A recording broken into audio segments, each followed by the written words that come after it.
I'm sure all of you have heard the debate going on about socialized health care insurance and what Obama is trying to implement. And after thoroughly investigating this, I'd like to cover some topics with you of why we should oppose this and take a stand to make sure that this isn't implemented and what could happen if it is. Imagine walking into an emergency room and opening the doors and being overwhelmed with the stench of urine and sweat. And as you look around, you see it's totally overcrowded with stretchers full of elderly people just waiting to be admitted into the hospital. Some of them waiting up to 5 days. This actually happened in Winnipeg, Canada. In 1997, a man named David Grasser was a med student at the time and decided he was going to cut through the hospital on his way to class because the weather was at sub-zero temperatures. In doing so, he opened the emergency room, and that was the nightmare he found. And he found, after doing more investigation, that problems went beyond just the overcrowded emergency room. He found that patients had to wait practically for any type of diagnostic test or for any type of procedure. An example, a man that was given a hernia operation was complaining about severe pain after the surgery. He was put on a 3-year waiting list before he could see a doctor to find out why the pain was going on. Another woman had breast cancer.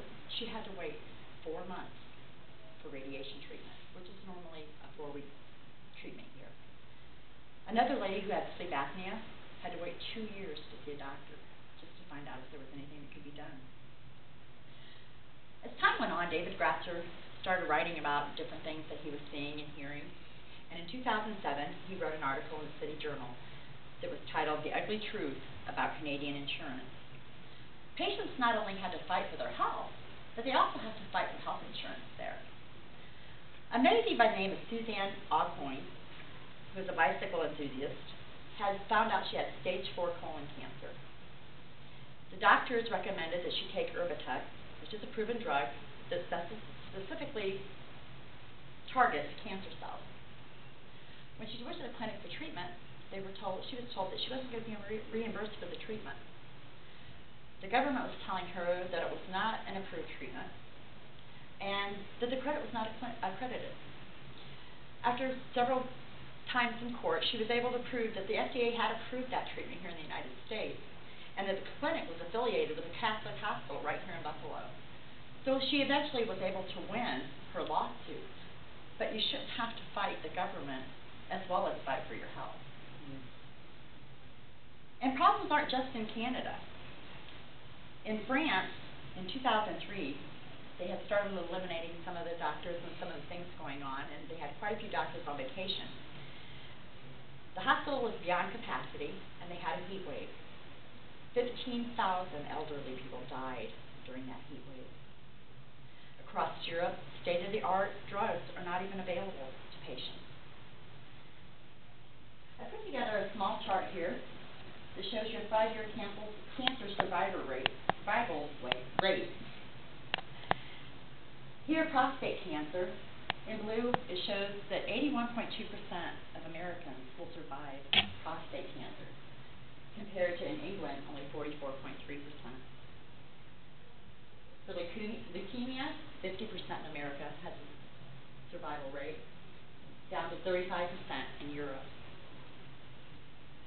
And esophageal carcinoma, in America, there's a 12% success rate and only 6% in Europe. That's a big difference. The state of Massachusetts has also put a program in place. This is statewide health insurance, kind of like what Obama is trying to put in place.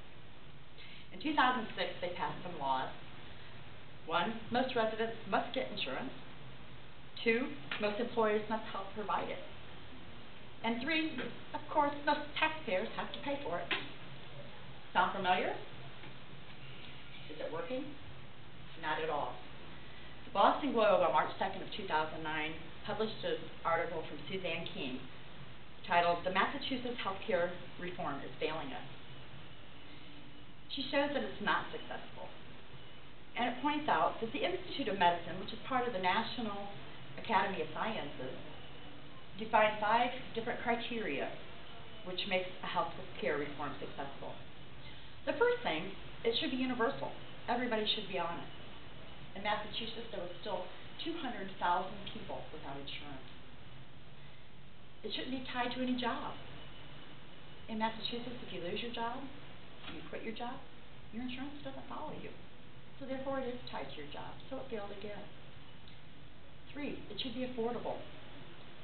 Middle income people can't even afford skippy coverage in Massachusetts.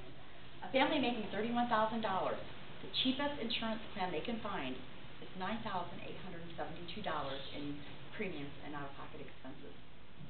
A low-income family that's eligible for free insurance, they can't afford the unreasonable co-payments that are involved. 4, it's supposed to be affordable for society. Their spending has doubled in medical costs. They went from $630 million in 2007 to $1.3 billion in 2009. This is not sustainable. And lastly, it's supposed to provide high-quality care for everyone. Well, the higher co-payments eliminate this at all. You don't see the doctor when you need to. Parents don't take their children to psychiatrists and to therapists as much as they need to because the co-payments are so high. Chemotherapy is interrupted for HIV patients as well as cancer patients. In fact, Massachusetts healthcare is the highest per person in the world. As you can see, this is not the solution.